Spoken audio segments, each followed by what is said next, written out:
Hey y'all, it's KBR Sports, the best sports talk show of your 24-hour day. I'm your host, Brendan Abbott. One of my two co-hosts, Kyler Lewis. Sean Pinnell's not with us at the current moment. And we're talking about everything that's happened over the weekend, especially with it being All-Star weekend. And we're coming to you on WOD Live, the best in college radio. But yeah, man, we're talking about everything that happened over the weekend, with from the Rising Skills Challenge to the Slam Dunk contest and the three-point contest to the All-Star game. And with it especially being Kobe's final game, last time donning the West uniform, repping the Western Conference and wearing number 24.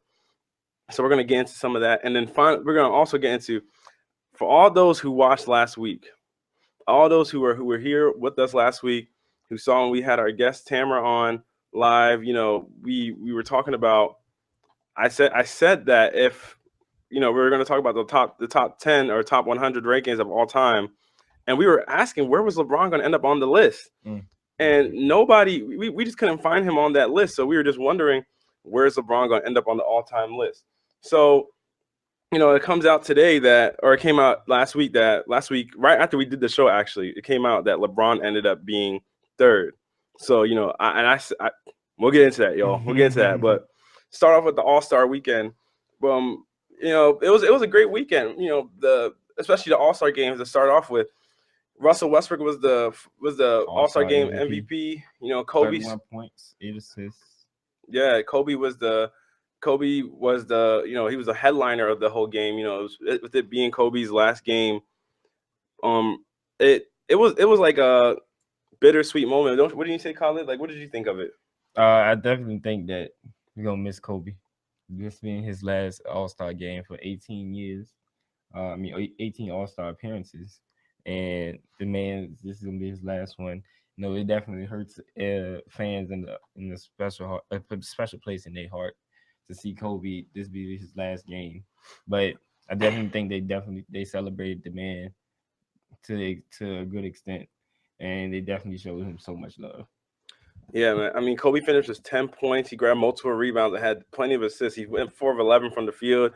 I mean, it was great to see those bittersweet moments when you would see Kobe go one-on-one with like LeBron James, and LeBron slapping the ground trying to guard Kobe and everything. And it was honestly like just bittersweet. It was. And Kobe had fun too. Yeah, you know what I mean? Yeah, exactly. Kobe had a great time. He said he went on to talk about how it was like priceless for him watching those guys come and appreciate him, as all the people showing up and appreciating him and everything he's done for the game of basketball. So it was great to watch and great to see Kobe in that element and to see all his hard work pay off. And you see guys like post game, you see Stephen Curry getting Kobe's shoes signed and everything like that, or getting his jersey signed by Kobe actually. And just throughout the season, you see other guys getting their shoes and everything. LeBron got his shoe signed by Kobe. Paul George got his shoe signed by Kobe. So you see all those different things, and you're just like, oh, that's just paying respect to greatness. And so it was fun. So what did you think about the the the lack of defense more so, Colin? What did you Oh think my about God! that? Yeah, man. I understand it's the All-Star game, but They broke a record in points. The West scored 196 points, which is a record for All-Star game points. since I didn't get to catch the game, I was looking at the highlights, and I was like, man, they make it look so easy. And I thought to myself, I was like, wait a second, ain't nobody playing defense. No wonder it's so easy. Everybody is taking the shots they know they can make. Yeah, man. I mean, I understand it's the All-Star game. You want to see your favorite players just make like 40 points and stuff, and what you call it, just be the hypest game with like the most points and stuff. But come on, just a little bit of defense. Draymond Green played defense on who is it? Not Russell Westbrook. I think it was Paul George. Yeah, but see, that's the thing. They worked it in that way. Greg Popovich put Draymond Green into the game just to guard Paul George. because Paul George was 1 point shy of breaking the record for points in the All-Star game. So that's exactly reason. At one point, they had Kevin Durant and Draymond Green face guarding Paul George. Like, I was just looking at it, I was like, man, this is childish. Greg, I was like, Paul George, you need to get the ball at right when they inbound it and just run up and launch a three. But he didn't even know he was about to break the record. He said he would have went for the dunk too. Oh, really? Mm-hmm. That was so funny, man. He was launching threes. I looked at his 9 Made of 9 19, like 9 of 19 threes. Like I was like, come on, man, 19 3 points. This All-Star game had records broken. The most 3-point attempts, most 3-pointers made, most. It was just so high scoring points at half, high scoring points in total in the end of a game, a highest scoring game of two teams combined. It was so many points scored between the two teams, and then Russell Westbrook is like the first All-Star game MVP since Bob Pettit did it in the 1950s. Back to back. Yeah, back to back. Yeah, back to back. Sorry, but yeah, it was like it was incredible to watch. You know, it didn't get to a point to y'all that it felt like everybody was just walking up just jacking threes. Like if anybody ever had a license to just shoot the three ball, that game was the day to do so. And the funny thing is, the guy that you thought would have been letting him go the most, Stephen Curry, wasn't even the guy that had the most 3-point attempts. You know what I mean? But Rashad, what did you think about the game, and how did you think it played out? Well, I thought the defense was actually pretty good.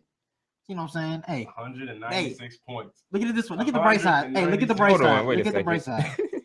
They held them to under 200. That's the bright side. Held them to, scoreboard was 193. Yeah, scoreboard was 199. They was like, oh, what happens now? But look at the bright side. Oh no, ain't no bright side. Ain't no bright side. It So yeah, it was a game. It has a game was lack of defense, of course. A lot of 3-point shot. A lot of 3-points were actually made. A lot of people were hitting. Like Paul George shot 9 of you know what I'm saying? Like, I just can't get over it. That's actually not bad though. 9 of that's not that bad though. That's jacking them, but that's not that bad. Nobody was guarding him. Why are you taking 19 3-point attempts and you Paul George? Hey, because Paul George can shoot. If you pick Paul George on 2K, he has a 3 icon under him. Nobody was guarding him. That's what gets me. Nobody was guarding him. I mean, nobody was guarding most people. I mean, that's how you gonna shoot. I mean, if nobody's guarding you, you're just gonna pull it. I mean, that's what we do. 19. Sheesh, man. So, sheesh.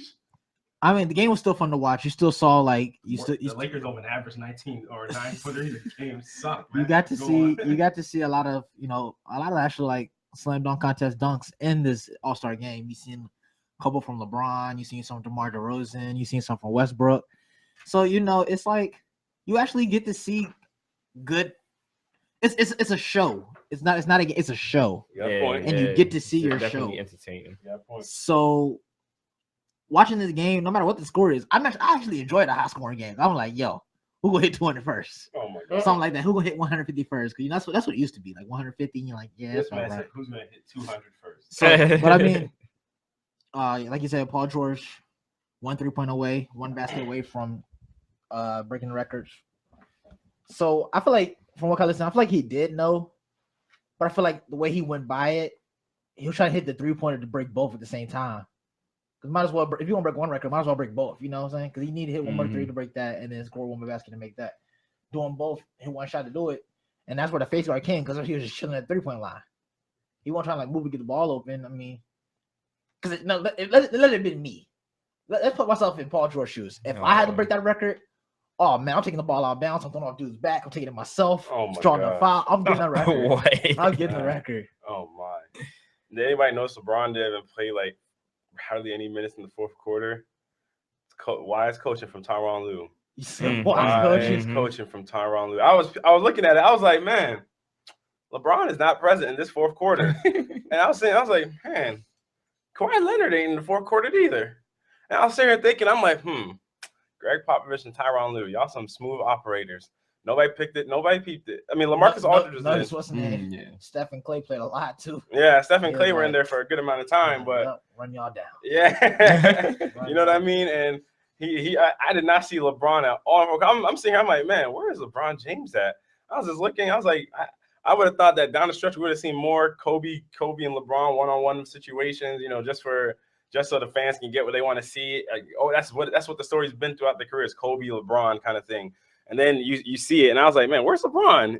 And then LeBron got into his jumpsuit and went to the back. He was chilling. He was. LeBron was ready. Mm-hmm. You said what? Smooth watching from the TV. He was. I mean, LeBron was just cool in the back, just like he's like, I have no worries. Pretty much. My body's not gonna be put on the line. So what how did y'all feel about Kobe's performance in this game, with it being his last game?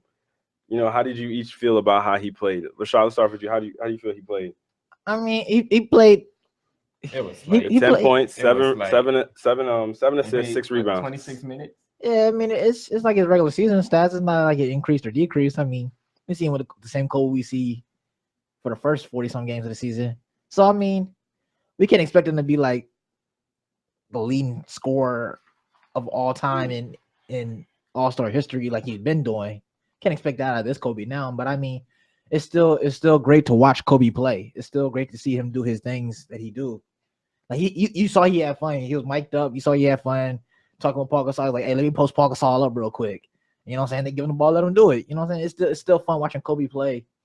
But I mean, it's not. We're not. I'm not. I wasn't expecting to see 30 points game like he normally do, something like that. All right, Colin, what did you think about Kobe's performance? I think it was kind of slight.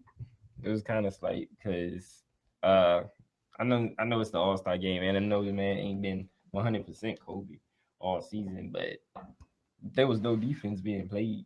I feel like he should have scored at least a little bit more in 26 minutes, a little bit more than 10 points.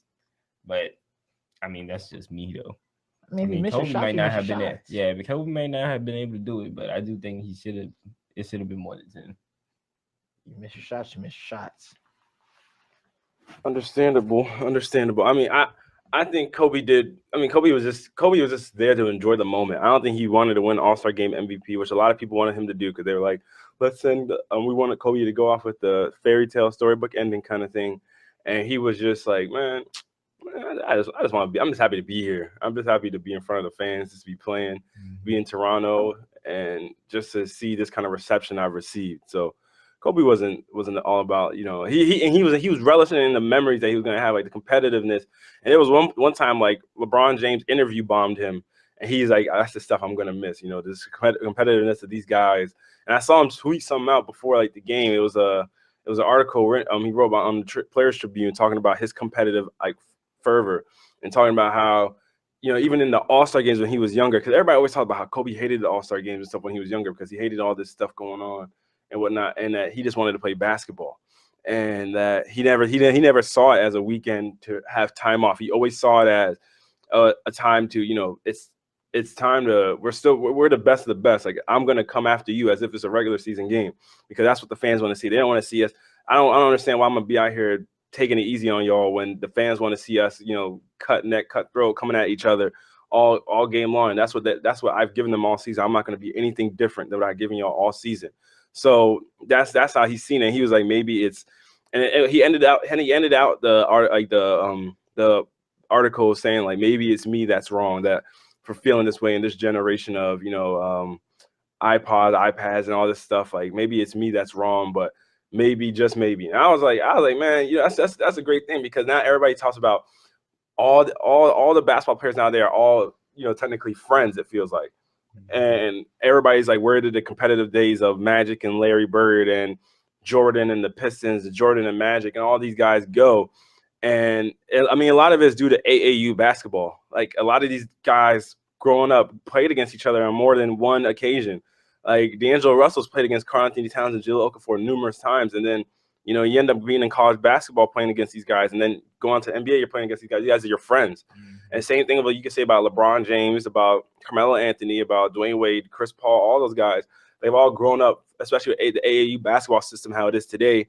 All these guys grow up as friends, whereas maybe back in Kobe's day, you looked at these guys as not. I mean, you guys could be friends off the court, but once you stepped on the court, I mean, it's purely adversarial, just like Michael Jordan. And people said Michael Jordan's day, Michael Jordan would say things to you on the court that even though the guys were his friends off the court, they would look at him and be like, bro, Jordan, like Mike. Yeah, he used to say some disrespectful. Yeah, they're like, MJ, like what? That was personal. And he was like, and then he would like the game would end and Michael would just be like, what's up, man? Like it was nothing. I mean, I don't feel like the game is not competitive anymore. Like you can't. I don't feel like because I mean, yeah, they're more friendly, but I'm not like they're not. Oh, you fell. Oh, okay. I'm sorry, man. Just brush it off. I'll brush it off for you. Let me wipe your shoes too. It's not like that. They're still competitive against each other. They still want to win. Are they as competitive as back in the day? Nope. I mean, there's just not as That's much. that's the point. It's easier to get in trouble now than it was back in the day. It's not. If you Kobe, say something, it's a lot quicker to get a tech than what you would it's back not. then. If you're you can trash talk and stuff like that, and be at each other. That's why Kobe's done it throughout his whole career. Kobe's been in this day and age with all these rules and stuff, and nobody's ever questioned Kobe about that. So that and everybody's questioning about it. So you're telling Everybody's me the game of basketball hasn't changed since then? So what? So you're telling me the game of basketball hasn't No, changed? I'm saying the players have changed. The players. They're still. I mean, it's not like they're going out with their The friends players. win. These players don't compete the way Michael Jordan and Magic and Larry Bird all compete against each other. While the game is not as physical as it was back in the day, these guys are not as they don't have that. Because you can tell at the end of the day, Kobe when he's on the court with LeBron in his younger days.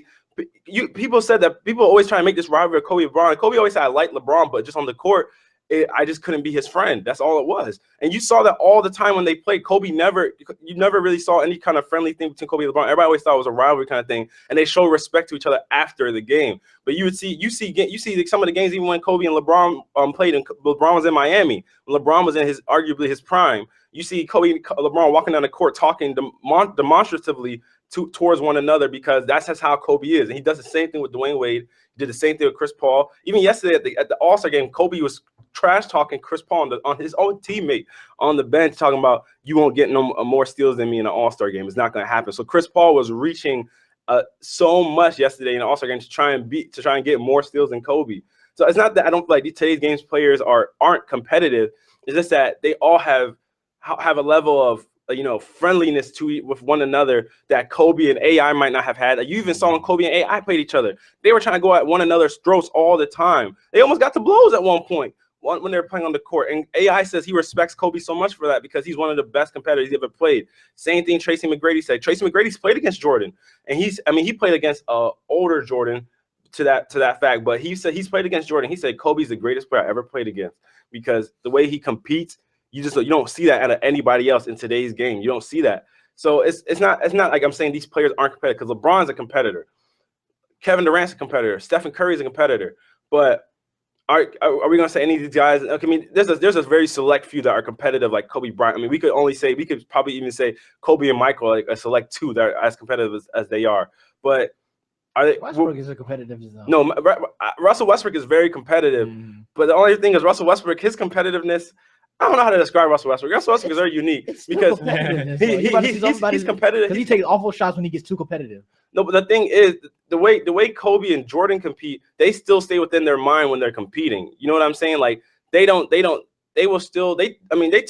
heroic shots and stuff like that. But Russell Westbrook may do something that you're just like, wait a minute, hold on a second.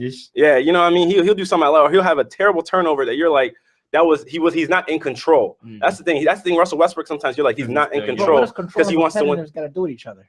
Because if you can be so competitive to the point that you're hurting your team because you're not under control. Jordan and Kobe were under control while they were being competitive. They took shots that I've seen both of them take some reckless shots too. They do take like you watch film like Jordan and Kobe. But the difference is they were the best players on their team. Russell Westbrook's not the best player on his team. He's not the best scorer on his team. So when he takes a reckless shot, people are going to be like, wait a minute. So you want to tell me you took it to the lane on 3 people and Kevin Durant was open over there and you didn't get the ball to Kevin Durant? People did the same thing with Kobe and Shaq. Because Shaq was better than Kobe. And it was like, so you tried, Yeah, that's the point. So what is this? What's different with this team than Westbrook? No, because then Kobe got his own team and he led his team to a championship. So that's the difference. Take Westbrook to go somewhere else until he finally say he's a competitor like Jordan and Kobe. No, it's not going to take him going somewhere else. He's a competitor. I'm just saying those two are different in a different way. Because I mean, one, them two have championships for one. 2, they were the best scoring options on their teams. Because I mean, there was even times because let's not get it twisted. Shaq was the best player on the Lakers, but it was 1A, 1B. Shaq didn't win until Kobe got there, and Shaq didn't win previously in Orlando until Kobe got he went to Los Angeles to play with Kobe. So if that's 1A, 1B, why isn't Durant and Westbrook 1A, 1B for that team? Because Durant is that much better than Russell Westbrook. That's the difference. They're not showing this season. They're playing basically relatively the same. Westbrook shooting a lot more efficient. They're not playing relatively the same. Kevin Durant's taking less shots than Russell Westbrook. He's shooting more efficiently.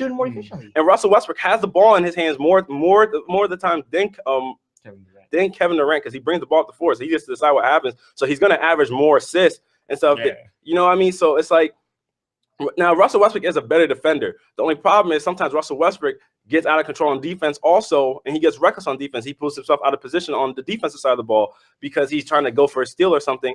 But I mean, it helps that you have Serge Ibaka behind you protecting the rim in some cases. But I think Russell, I mean, even because Kobe's even said if he had to say somebody that's similar to him, it's been Russell Westbrook. But for me, see it. yeah, you know what I mean? But because Russell Westbrook, you can tell he wants to win that bad. But I feel as though the competitiveness that Kobe and Jordan showed, it's one of those things that, like, I remember Kobe tells a story about his teammates. The first time he played Michael Jordan, his teammate told him, "Hey man, when you're guarding him, don't look him in the eye." And Jordan's like, I mean, Kobe was like, "What? Don't look him in the eyes? What? Why wouldn't I look him in the eye?" He's like, "You don't understand. He's like, "You don't understand that I'm that too." You know what I mean? He's like, you can't look me in the eyes too, bud. It was that kind of thing. So Russell Westbrook does seem to have that kind of killer instinct to him. It's just to me that sometimes he lets that get the better of him, and he does things to the detriment of his team. Not saying Kobe and Michael haven't done it to an extent, but Russell hasn't always been the best option in cases where he was like, "All right, I'm going to go and do this. I'm going to go do that," and it resulted in a late game turnover or a late game bad shot that that hurts the team. When Kobe and Michael Jordan did it, Phil Jackson was like, "Here's the ball, go do what y'all got to do." Russell did it. Russell does it. Maybe people are like, "Well, you did have Kevin, because Kevin is, 6'10", 6'9", got the range of Steph Curry, and nobody can technically guard Kevin Durant except for a guy named LeBron James and Kawhi Leonard." So that's what people are like when Russell Westbrook does it. He's a 6'3" guard. That everybody's like, "Well, you don't shoot as well, Kevin Durant. You're more explosive than him, but you just don't shoot as well as him." And most of the times when it comes to the late game situation, you want the guy that can shoot the best shooting the ball, which is why a lot of times late game situations this season, Kyrie's been the one to finish games off for the Cavaliers instead of LeBron James, because Kyrie's a better shooter technically than LeBron James. What were you going to say, Rashad? So what about like with Billy Donovan? What if he's saying, "Hey, Westbrook, I want you to take the shot"? See, because you kind of about how Phil Jackson say, "All right, LeBron and Jordan, Kobe and Jordan, Kobe and Jordan, you get the ball, do your thing." So what if Donovan's saying the same thing as well? We just don't know it, See, but that's the thing. But the reason, we don't know. The fact of the matter is, there have been times when Kevin Durant's calling for the ball and Russell Westbrook does his thing. You know what I'm saying? So Kevin Durant's called for the ball and Russell Westbrook goes and does his thing. But the only difference between Billy Donovan and the Billy Donovan situation with Russell Westbrook is the fact that when Kobe and Jordan are called to get the ball, Kobe would close the games for the Lakers even when Shaq was on the team, because Shaq's not a good free throw shooter. So if Shaq got the ball, everybody's just like, hack a Shaq. You know what I mean? And we're going to let him shoot free throws. Kobe finished games off for the Lakers when they went on their championship run. So that's the difference right there, because Kevin Durant's a better free throw shooter than Russell Westbrook. He's a better scorer than Russell Westbrook. And that's the fact that we can ask that question. You know what I'm saying? Like with those guys, we didn't ask the question. You know what I mean? Like with Kobe and Jordan, it was undeniable that it was like the ball is going to them. Let them do their thing. With the Thunder, we can be like, well, was that play drawn up for Kevin Durant, or like did Russell Westbrook just go on and doing it himself? And we've seen times where Russell Westbrook just kind of looks at the defense and just bull trues into like a wall. And he's so explosive. Sometimes it works out for him, but then a lot of times it hasn't worked out for him. Whereas you might have a Kevin Durant who can finish, he's a tree himself. So he can finish around the rim better than Russell Westbrook can. Russell Westbrook might be more explosive getting there, but Kevin Durant has the handle to get there, and he has the jumper to get there too, because he can shoot over anybody.